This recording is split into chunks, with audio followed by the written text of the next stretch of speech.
ಈ ಒಂದು liver fry ನೀವು ಕೂಡ ಸಿಂಪಲ್ಲಾಗಿ ಮಾಡ್ಬೋದು. ಜಾಸ್ತಿ ಇಂಗ್ರೀಡಿಯೆಂಟ್ಸು ಹಿಡಿಯೋಲ್ಲ, ತುಂಬಾ ಬೇಗನೆ ಆಗೋಗುತ್ತೆ, ಟೇಸ್ಟ್ನು ಸಖತ್ತಾಗಿರುತ್ತೆ.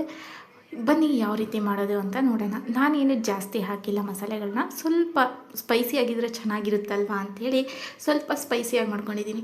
ಮೊದಲಿಗೆ ಕಡಾಯಿಗೆ ಎಣ್ಣೆ ಹಾಕಿಬಿಟ್ಟು, ಎಣ್ಣೆ ಬಿಸಿ ಆದಮೇಲೆ ಅದಕ್ಕೆ ಒಂದು ಚಿಕ್ಕದಾಗಿ ಮೀಡಿಯಮ್ ಸೈಜ್ ಕಟ್ ಮಾಡಿರ್ತಕ್ಕಂಥ ಈರುಳ್ಳಿನ ಬಾಡಿಸ್ಕೊಂಡಾದ್ಮೇಲೆ ನಾವು ಲಿವರ್ ಇದೆ ಅಲ್ವಾ, ಕೋಳಿ ಲಿವರ್, ಅದನ್ನು ಇದಕ್ಕೇ ಆ್ಯಡ್ ಮಾಡಿಬಿಟ್ಟು ಚೆನ್ನಾಗಿ ಹುರ್ಕೋಬೇಕು, ಫ್ರೈ ಮಾಡ್ಕೋಬೇಕು.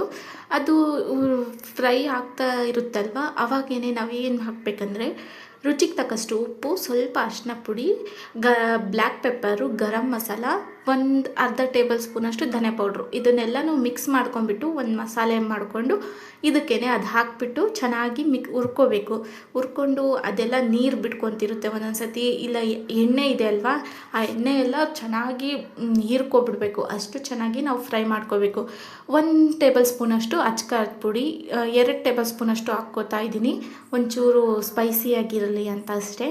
ನಾನು ಆವಾಗಲೇ ಹೇಳಿದ್ನಲ್ಲ, ಮಸಾಲೆ ಎಲ್ಲನೂ ಮಿಕ್ಸ್ ಮಾಡಿ, pepper, black pepper, garam masala ಮತ್ತು ಧನಿಯಾ ಪೌಡ್ರು, ಉಪ್ಪು, ಅರಿಶಿನ ಪುಡಿ, ಇದನ್ನೆಲ್ಲನೂ ಹಾಕಿಬಿಟ್ಟು, ಇನ್ನೊಂಚೂರು ಉಪ್ಪು ಕಡಿಮೆ ಆಗಿತ್ತು ಅಂತ ಹೇಳಿಬಿಟ್ಟು ನಾನು ಉಪ್ಪನ್ನ ಇನ್ನೊಂದು ಸ್ವಲ್ಪ ಸೇರಿಸ್ಕೊತಾ ಇದ್ದೀನಿ. ಇಷ್ಟನ್ನು ಹಾಕಿಬಿಟ್ಟು ಚೆನ್ನಾಗಿ ಮಿಕ್ಸ್ ಮಾಡ್ತಾ, ನೋಡ್ತಾ ಇರ್ಬೋದು ಎಣ್ಣೆ ಎಲ್ಲ ಹೀರ್ಕೋತಾ ಇದೆ, ಚೆನ್ನಾಗಿ ಡ್ರೈ ಆಗಿ ಅದನ್ನು ಫ್ರೈ ಮಾಡಿಕೊಂಡು ಮೇಲ್ಗಡೆಯಿಂದ ಸ್ವಲ್ಪ ಕೊತ್ತಂಬರಿನ ಹಾಕಿಬಿಟ್ರೆ ನಮ್ಮ ಸ್ಪೈಸಿಯಾದ ಹಾಗೆ ಲಿವರ್ ಗ್ರೇವಿ ಸಖತ್ತಾಗಿ ರೆಡಿ ಆಗೋಯಿತು. ಇದ್ರ ಜೊತೆ ಅನ್ನದ ಜೊತೆ ಸೈಡ್ ಆಗುತ್ತೂ ತಿನ್ಬೋದು, ಹಾಗೇ ನೀವು ತಿನ್ಕೋಬೋದು ಸೈಡ್ಸಲ್ಲಿ, ತುಂಬಾ ಚೆನ್ನಾಗಿರುತ್ತೆ. ಇದೇ ರೀತಿಯಾದ ಈಸಿ ರೆಸಿಪೀಸ್ನ ನೋಡೋಕ್ಕೆ ನನ್ನ ಚಾನಲ್ನ ಸಬ್ಸ್ಕ್ರೈಬ್ ಮಾಡ್ಕೊಳ್ಳೋದನ್ನ ಮರಿಬೇಡಿ. ಹಾಗೆ ಇನ್ನೂ ಯಾರೆಲ್ಲ ವೀಡಿಯೋನ ಸಬ್ಸ್ಕ್ರೈಬ್ ಮಾಡದೆ ನೋಡ್ತಾ ಇದ್ದೀರಾ, ಪ್ಲೀಸ್ ಚಾನಲ್ನ ಸಬ್ಸ್ಕ್ರೈಬ್ ಮಾಡ್ಕೊಳ್ಳಿ.